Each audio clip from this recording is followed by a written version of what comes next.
The next time you're with friends and someone tries to begin a story with the phrase, interestingly enough, politely remind them that no one wants to listen to their barely interesting story. I mean, interestingly enough? It just narrowly crosses the threshold of interesting in a way that your friend needs to prepare you for it? Say no thank you.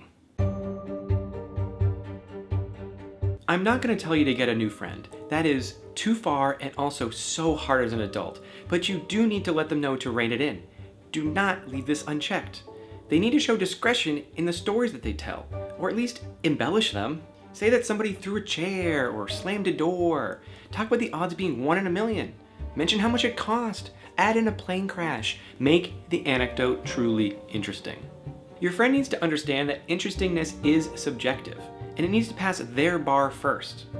If the person telling the tale is on the fence about whether a story is interesting or not, well, what is the person listening to it supposed to think?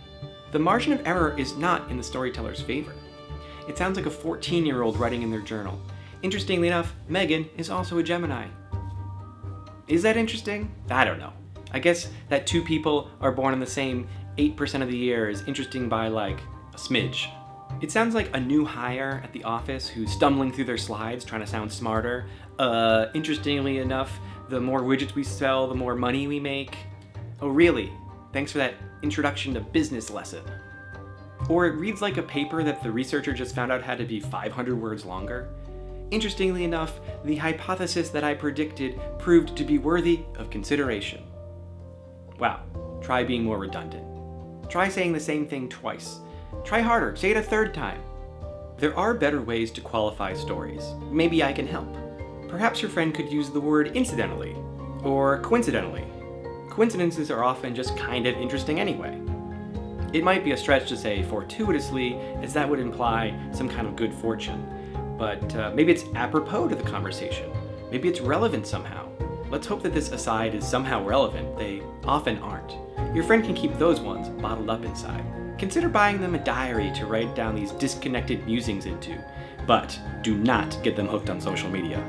I love a fun fact. Ask anyone I've ever met. They'll say that I'm down for a fun fact, but it better be interesting. Giraffes have purple tongues. We get it. Alternatively, your friend needs more self-confidence.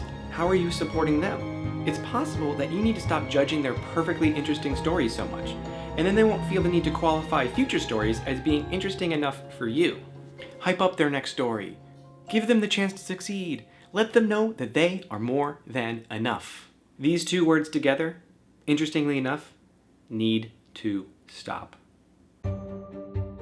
Fortuitously enough, now that you've watched this video, you know to never say that forbidden phrase again. And if you found this video to be useful, consider subscribing and sending it to a friend.